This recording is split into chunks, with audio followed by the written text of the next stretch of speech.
mercy brought me through. I'm living this moment. I want to preach from the thought, when nasty women persist. When nasty women persist. Hillary Clinton's candidacy sparked a wave of misogyny that some believe cost her the election. This sexist backlash, which was intended to demean and degrade women, was actually the driving force behind the revival of the feminist movement. During the third presidential debate, while Hillary Clinton was responding to a question about health care, Donald Trump muttered into his microphone, "Such a nasty woman." This comment, which was intended to be an insult, became a battle cry.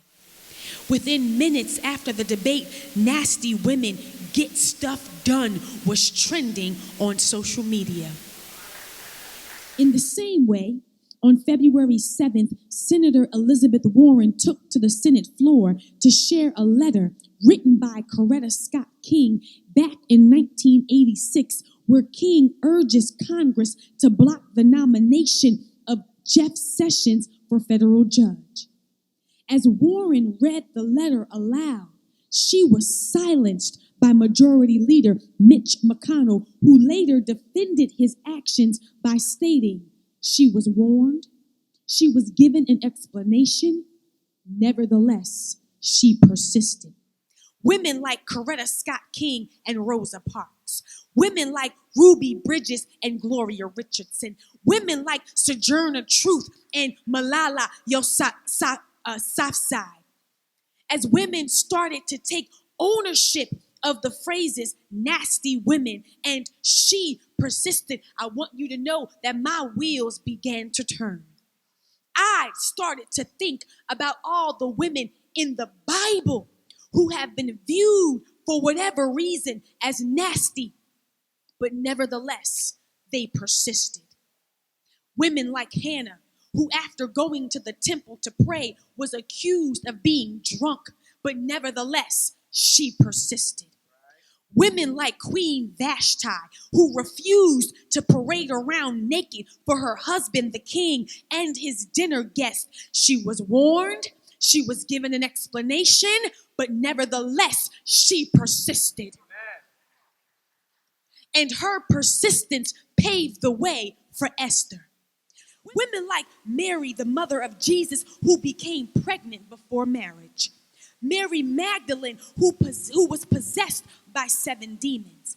The woman with the issue of blood, who was an outcast and ostracized because of her issue. And my personal favorite, the woman who is the subject of our text today. Now, if you let some preachers tell her story, they would have us to believe that she was the ultimate nasty woman. I grew up hearing preachers harp on the fact that she had 5 husbands and the one she was with now was not her husband. The interpretation and the presentation of this woman over the years as being a whore or a prostitute, first of all, isn't fair. Preachers have had no problems criticizing this woman, but I have yet to hear the same criticisms about King David. I have yet to hear the same criticism about King Solomon, who is recorded as having 700 wives and 300 concubines. Like so many of us, this woman didn't start out thinking that she would have five husbands. She didn't plan it. She didn't ask for it. And I'm sure if given the choice, she would have chosen for things to go another way. But that's what happens when life happens. And I know that somebody in the house knows what I'm talking about today, because we have all started out life with ideas and plans of how we wanted our lives to go. But somewhere along the line, life happened, accidents happened, mistakes happened, bad choices happened, breakups happened, divorce happened, illness happened. But does anybody know that we are not defined by what happened in our lives? The only thing that can define our lives is God himself. This woman was bold. She was informed. She was courageous. And dare I say, she was nasty. First, this woman is alone. And I can tell right off the bat that this woman doesn't fit in. Not only is she traveling alone, but she's coming to draw water at noon. Now everyone knows that the sun is hottest when? At noon. And she is going to carry her bucket up to the well, fill it up, and then bring it back down to the village at the hottest time of the day. At the well, for these Samaritan women, it was a lot like the black woman's tradition of gathering in the kitchen. When women gather in the kitchen, it's not just about snapping peas and mixing cornbread and seasoning chicken. Just being in the kitchen, listening to the conversation and the wisdom that was coming forth. That is what it was all about. Gathering at the well was an opportunity for these women to connect. I don't know why, but for some reason, the woman in our text is coming to the well alone. She's coming alone. And let me tell you something. There is just something about being alone that leads to an encounter with God. That Jacob was alone when the angel wrestled with him all night long. Moses was alone when God appeared to him in the form of a burning bush. Elijah was alone in a cave on a mountain when God passed by and said, "What are you doing here, Elijah?" If that's not getting it, then for all of you who are participants in the women's Bible study, you know that Mac had to go to the shack. What? Alone. There is just something about being alone that leads to an encounter with God. So if you don't hear anything else I preach today, I want you to hear this. Don't try so hard to fit in. Maybe God has you alone for a reason. How many opportunities have we missed because we were more concerned about fitting in? God called us to stand out. How are you standing out today? How are you standing out in your family? How are you standing out on your job? How are you standing out with your friends, with your group of friends? Or are you more concerned with just blending in? But she also had no problem breaking the rules. First, Jesus breaks a geographical rule. Even though it was the most direct route to travel to Galilee, Jews were not supposed to travel through Samaria. Not only does Jesus break that rule, not only does Jesus decide that he's going to go through Samaria, but Jesus decides that he's going to stop in Samaria.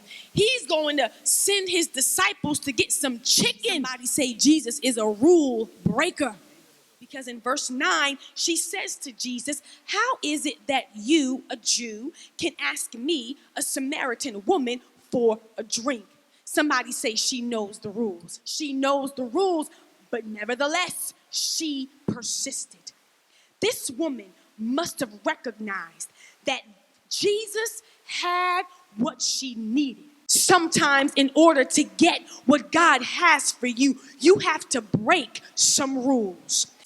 Is there anybody in the house today who can say, "I'm the man I am today. I'm the woman I am today because mama refused to be silent, because grandmama refused to sit still, because my sister broke the rules"? Is there anybody in the house today who can say, "I am who I am because there have been some nasty women who have paved the way so that I can be who I am today"? And last, but certainly not least, this Samaritan woman was a nasty woman because nevertheless she persisted in the face of those who counted her out. Now, the interesting thing about that is that while the disciples are off scratching their heads and eating chicken, this woman is engaged in deep theological discourse with Jesus. In the very concepts that Jesus had tried to get his disciples to understand for years, this woman gets in one conversation. People who have counted me out can't count. My God's math is different. I'm telling you right now, when I look at an equation that God had been working on, when I sit down and I look and I say, wait a minute, hold on, how did God get that from that? Let me tell you about the way my God's math is set up. It just doesn't make sense. You see, in our math, 2 fish and 5 loaves equal a couple of fish sandwiches. Come on. But when God is working the equation, 2 fish and 5 loaves can feed a multitude. You see, when we're doing the math, 1 cross and 1 tomb, oh, that equals death. But you see, the way my God's math is set up, 1 cross and 1 tomb equals early on Sunday morning. God got up with all power in his hand. There's no one like you.